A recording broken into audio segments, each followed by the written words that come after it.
Welcome to Canberra, the capital city of Australia and a city I haven't been to in 7 years. And today that now changes. This weekend I'm visiting Canberra to take a look at the transport in Canberra and also for a general holiday. So I thought, why not take a ride on Canberra's new light rail system? Canberra's light rail system spans between Alinga Street and Gungahlin Place on one single line known as the R1 line. It roughly takes around 25 minutes on a normal day between Alinga Street and Gungahlin Place on the entire service. So just before noon, I reach Alinga Street tram stop with my newly acquired Canberra transport card, or the My Way card, which I purchased at a nearby servo. While I was waiting for my tram, I couldn't help but notice these amazing shelters. These are all the same at all the tram stops, and they remind me a lot of the L2 and L3 line shelters at the tram stops there in Sydney. And here comes our tram. Known as the CAF Obos 3, it is the exact same variant that suffered from those cracks on the L1 Dulwich line. Thankfully, these ones have had a little more luck though. We'll be catching this tram all the way up to Gungahlin Place and back down. Since this was filmed on a weekend, trams were running every 15 minutes, although during weekdays, trams run every 5 minutes or so all day.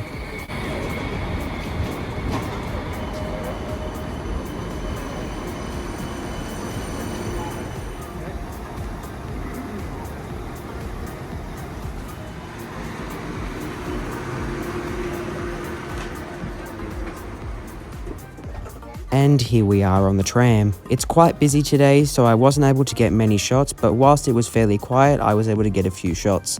Here's me opening the door. It is fairly straightforward and similar to the ones in Sydney. However, the doors do not open themselves and you do have to press the button at all tram stops. I do like this though, as Canberra is known to be extremely cold during the winter when this was filmed. The trams also have a whole lot of accessible spaces, and I actually believe it's better than the Obos 3s in Sydney, as the layout is slightly different. These trams though are definitely better to the Obos 3s in Sydney and are much better quality. These trams also come with these sort of TV screens that show the upcoming tram stops, which I quite like as well. It's now time for the tram to depart. I won't show you the whole journey, but I will show you the best parts of it and also the journey back towards Alinga Street from Gungahlin Place.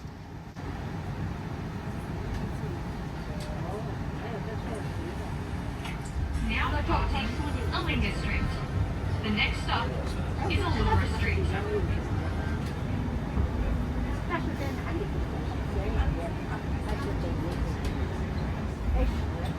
Now arriving at Alinga Street. Please exit through the left-hand side doors.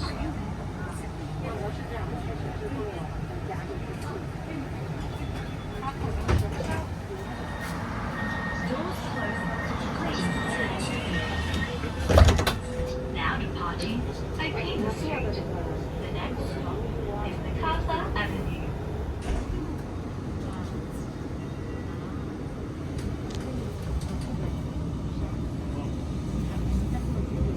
The rest of the journey to Gungahlin Place was fairly uneventful. However, I will touch on a few things I noticed throughout the tram ride. One thing mainly is that I do like the doors closing announcements before the tram doors close, as seen here. Doors closing. Please stand clear. The next thing would have to be the better and more accessible layout on these trams compared to the ones in Sydney. For example, on the screen here on the left, you can see a wide accessible area, which I definitely like, and although it is on the trams in Sydney, it is not this spacious and not this accessible. Now departing Swindon Street. The next stop is Phillip Avenue. And that leads on to the next thing that I love on these trams, which is the announcements. They sound very clear and are much clearer to many in Sydney and other parts of Australia. They normally announce next stations when leaving tram stops, in between tram stops, when arriving at tram stops, and when opening the doors at tram stops. This can vary, but I do love the variety of announcements and how many times they are played. After continuing along this main road for quite some time, we are now making our way to another road. This is one of the only turns on this route, as effectively the entire tram line does not have an exclusive tram-only zone and runs alongside roads. This can exclude the area of Gungahlin Place's terminus, however there is a main road directly next to the tram stop as seen here. We then make our way past the tram depot, which we'll be taking a better look at on the way back and even witnessing a driver change between tram stops. We are now on our final approach into Gungahlin Place, which definitely has to be my favourite tram stop on the line, and you'll soon see why.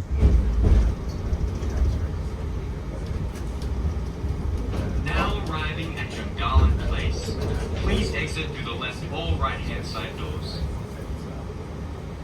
This service is complete and will now terminate. Please prepare to alight. And this would have to be my favourite thing on the entire tram line.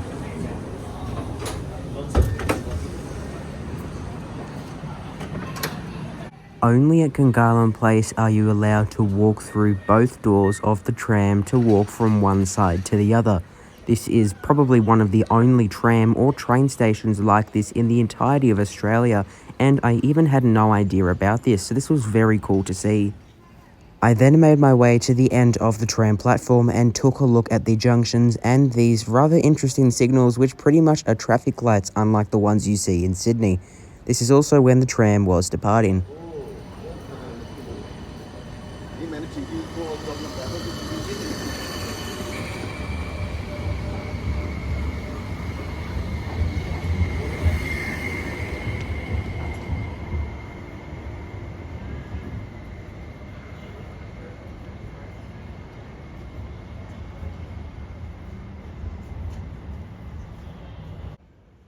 And we're back at Gungahlin Place after getting some lunch. It's now time to catch the tram back to Alinga Street, and this tram ride was definitely a lot more interesting than the last one.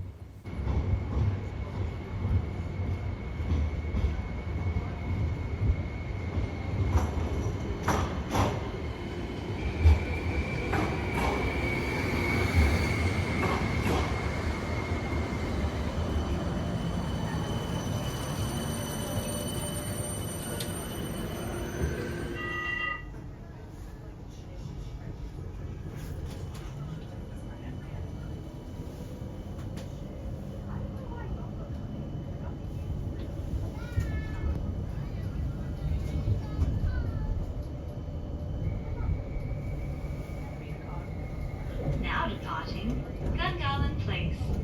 The next stop is Manning Clark North.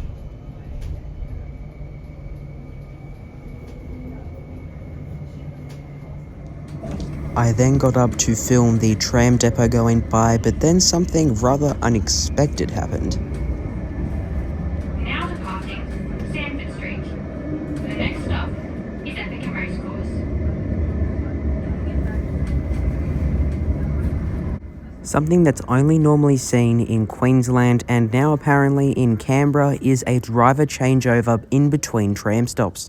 I was able to catch the full procedure of changing over drivers, and it was very cool to see. Yeah, good to see you.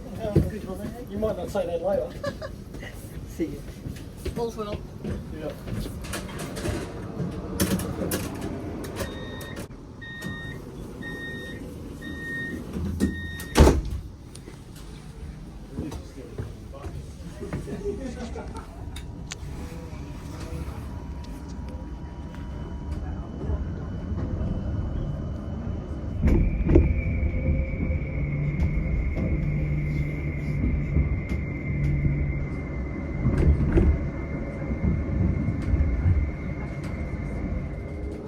We then continued our journey down towards Alinga Street. One thing I will comment on is how fast the trams went between the stations, which did make the journey feel a little bit quicker. As mentioned before, it is a 25-minute ride and a little over 10 kilometres. And we are now beginning to near Alinga Street, where the tram will terminate and where the video will end. So I thought what I'd do is I'd just wrap up the video here before going towards the outro and arriving at Alinga Street. So thank you all for watching, and let me know what you think on Canberra's train network and if you've ever ridden on the lines there before. One thing I will hint is that this is not all to see of Canberra. In fact, I actually have a very special video coming out this time next week on the 17th of August. This will be one of my most special videos yet, and I've been in planning for a long time, so I really look forward to you all seeing it. So make sure you consider subscribing and turning on notifications to help support me and to see that video as soon as possible. If you enjoyed this video, please consider liking it and leaving a comment below on your opinions on the light rail and what you think I could do better next time. Thank you all so much for watching, and I'll see you guys all next week on this mysterious journey.